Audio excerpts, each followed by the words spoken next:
Hello there.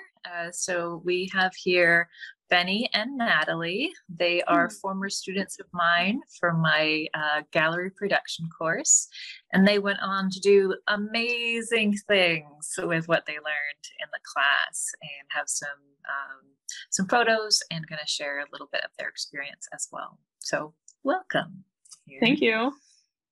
Hi, thanks for having us.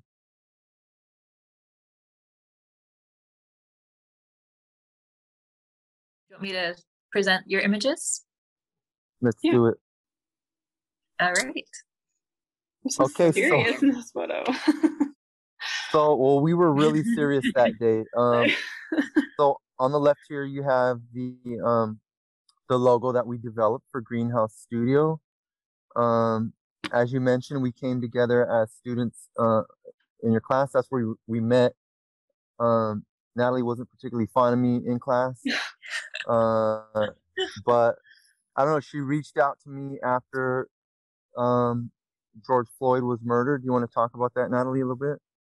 Yeah. It wasn't that I wasn't fond of you in class. I just was quiet and reserved in class, and it wasn't really until COVID hit when we went online and we started doing Zoom, and the class in a way almost became more lively over Zoom somehow. I don't know how that happened, but yeah, I just noticed like over Zoom that Benito was active in the community and was always up to doing something good in Chico. So I could just tell that he was like super motivated. So I reached out to him because I was pretty upset about this murder that happened, and I didn't know what to do with myself or how to act about it, and really just wanted to educate myself more about what's happening in this country. And so yeah, I reached out to Benito and we decided to put together an art show because we thought that was the best way to speak about this was through art. Yeah, because Benito, you had created this space as one of the last projects in my class, right? So it was a shed that you had in your backyard that you took stuff out. Mm-hmm. And that's where, you know, Natalie was like, hey, what can we do with that? Can we do that show there, right? Mm-hmm. Well, actually, we had no idea we were even going to use the place. Like, we were thinking of doing some like a guerrilla pop-up at the farmers market. But over time, we decided to use the studio. Yeah. And then and got creative and expanded outside the studio, which you'll see in the next slide. Mm-hmm. So that's us working. So as we learned in your class, one of the first things you're going to do is get your space ready, and so that's Natalie in the studio proper. She's doing some spackling, which you made us do downstairs one day. Yes, very important. Yeah, and then here she had this idea because what it was, we were in the midst of a global pandemic.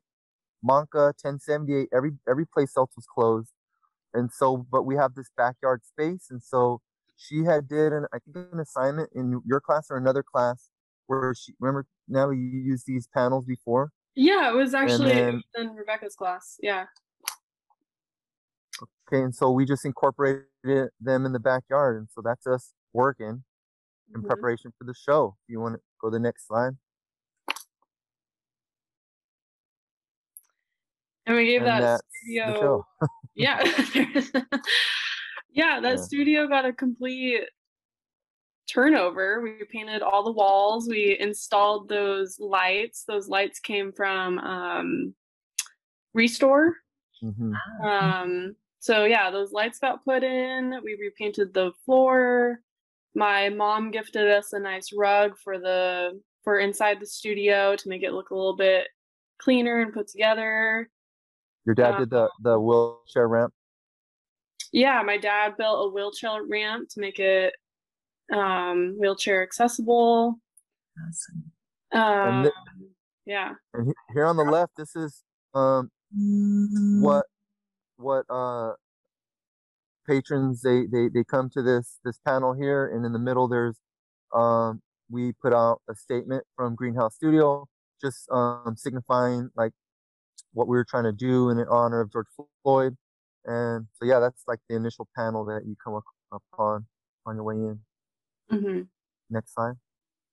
Should we talk about how we collected the artwork for Black Lives Matter? Sure. Well, first we made our flyer, which isn't in the slide, but we made our flyer, and then pretty much Butte College was a huge resource, and Rebecca was, and all the other professors. Chico Art Center was a big resource, and then pretty much just posting it to all the other platforms, your newsletter, and then we just started getting emails, and it pretty much, we did a lot of the catering for the Black Lives Matter show. We did a lot of the picking up and a lot of the dropping off. And that was probably the trickiest part about that show, is just keeping it all organized and keeping track of who is which artist and which artist belongs to what piece. Mm-hmm. And so that was a big learning curve for putting together a first show, is how do we keep this organized and how do we take care of their pieces? Yeah, and getting to meet people for the first time over email was also interesting, but kind of fun. And here in this first slide, or in this first picture, this is a person that you met, Natalie, mm-hmm. Through Instagram, I think, and she submitted it was spoken word, and so we installed this TV into the tree outside, and just had this thing playing on a loop, and it was pretty impactful. Yeah. And then there in the middle, one of the purposes of this show was to get this information out there, and to educate people. And so Natalie and I, we scoured all the thrift stores, and we put in our own money and went to Barnes and Nobles and bought a bunch of books that speak and address to the issue of race in America, and we were giving this material out for free. Mm-hmm. And that's Natalie on the news. Okay. Well, Natalie, and so you were interviewed about the show? Yeah, we got a pretty nice clip on the news station about the show and what it was all about. And I think we had one more day to go, so I think we were just saying come on out mm-hmm. on the next day. Mm-hmm. Yeah, just gave like a quick run through. Yeah, you had a great article written about the show as well, right? That's it on the table there. Yeah. Yeah, nice news. Yeah. Right, and so it was fantastic. I love that you guys had the books for free as well, because that is just one step closer in sharing that information with people. And yeah, that was a great addition. Thank you for doing that for the show. You're welcome. And ultimately, we were able to raise over 2,000 is what we raised. Awesome. Oh, and that was for Colors of Change, correct? Yes. That's Color of Change. Yep. Yeah. All right. And what is this show here? This was our second show, Stringless, and it was just with two artists. They were a couple, and they combined both of their works together to create. There was a process to it. It was like male and female energy and how they separate and how they can come together and work together well, and then kind of how they separate again. How they become like individuals and how they come together was, I think, along the lines of what they were trying to display there. So they had some ceramic work, paintings, and then they did a live performance mm-hmm. and music. Yes. Yeah. Well, and it's great too that, the backyard area is open for people, because at COVID, this was during a time too when it was really all about like not being in spaces inside with people. And so this was a really great way to still have that part of the conversation. Yeah. And this one was my favorite show. Was it? This is our spring show. Yeah, we reached out to a number of like prominent artists here in the community. and we did our first pop-up, and it was very successful. And this is our flyer here. Awesome. And each artist got a hog fence to hang their work up on with a table. And we did have a fee for this show. So each artist, I think for this one, paid $15 to have a spot. And they would get a panel and a chair. And a lot of social media shout outs. Yeah, it's great to be able to include even more people in these shows as well. Yeah, this one was a lot of fun. This one was, because there was so many different artists involved, it brought out a lot more of the community and a lot more range of people and like ages, and so that was cool. Yeah, this one was just really enjoyable. It went smoothly. Everybody had a good time. We had a food truck at this one. We had panini machini at this one, right, Benito? Yep, and everybody made money. Yeah, everybody made money. Everybody had a very successful day, which was also very cool. People spent money at this show, so that was great for the artists. Awesome. And the next one, we went with the same kind of style of flyer, but I started incorporating the scanner thing. What is this called? QR code. Yeah, barcode. Yeah. Yeah. Oh. And what we would do is there's the studio proper, and so while all the other artists were set up outside in their own individual spots, we took one piece from each artist and curated like an overview of the show inside the studio. Yeah, we also had panini machini at this one out front, and also this one was just panini machini. The other one was panini machini and Mockingbird. Yeah. So again, we're stepping up our game. We're including people from the community at the same time, growing our brand, growing our Instagram. Yeah, moving along with the plan. Yeah, I love that idea too of having that group show and having everything, separated out too, so that way you get a little bit of the artist in its own space there without everything, right? Yeah. So I think that's an excellent way of doing that. Yeah. We got those stands, those little stands for like the ceramic work. Chico Art Center donated those to us. Also, shout out to them. And here are just pictures of individual artists doing their thing. There's hand drawn there. Yeah, this was our last show. Court welding.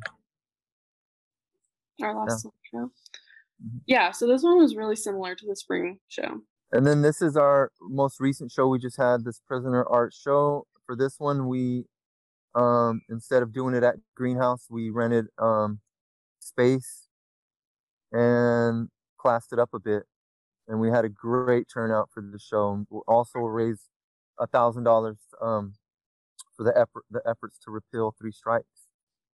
Awesome. And that's Natalie there doing all the labels, which we learned in your class. Labels are very important. The labels are my favorite part. They seem very organized. You're lucky with that then, Benito, because labels can be laborious. I'm knowing. And in the next slide, you'll see some of the turnout. We had guest speakers. We had other members of the community, like CC for J was there, Pedal Press, Democrats of Chico, with their tables and giving their information out. Yeah, we're just giving out this information about the horrors of mass incarceration and how we can do something to help. Yeah, was this at the Chico Women's Center? No, this was at the Arc Pavilion on Park Avenue. Mm-hmm. Yeah, it looks like a great turnout as well. That's fantastic. It was. And that's it. I know you wanted more photos. If they're more available, anybody can go to Greenhut Studio on Instagram and find all these photos and more. That's Natalie and I at the end of the Stringless event. Awesome. Well, thank you guys so much for sharing all of that, because it's just really great as a teacher to also see what you've done, but you might inspire students to want to take the course, because it kind of helps you get into that next phase to feel comfortable about showing your work, creating these opportunities for others. And you guys have like done such amazing things. And so I'm so proud of you guys. Thank you so much, Rebecca. And when I think that I almost didn't take this class, I was just walking by and I saw the flyer for this class, and I was like, oh, that class is for me. And I learned so much about the other side of the art world, Mm-hmm. you know, the inner workings of the art world, pricing, contracts, you know, all the things that you typically don't think about. You Not know, the fun parts of the art world. Yeah. Well, they're fun for some people. Yeah, I mean, like, this was, yeah, it was fun being on the other side of the artistic side of being an artist, and like getting pumped up for other artists too was really cool. And some of the artists that were in our shows, this was the first time that they showed their work, so that was also really cool, and like seemed like a great stepping stone. And we always tried to make it always made it as welcoming as possible and not so intimidating. Yeah. Truth. All right, you guys rock, and I can't wait to see whatever show kind of comes next year. So stay posted. Thank you, Rebecca. Okay. Yeah, thank you. Thanks. Bye.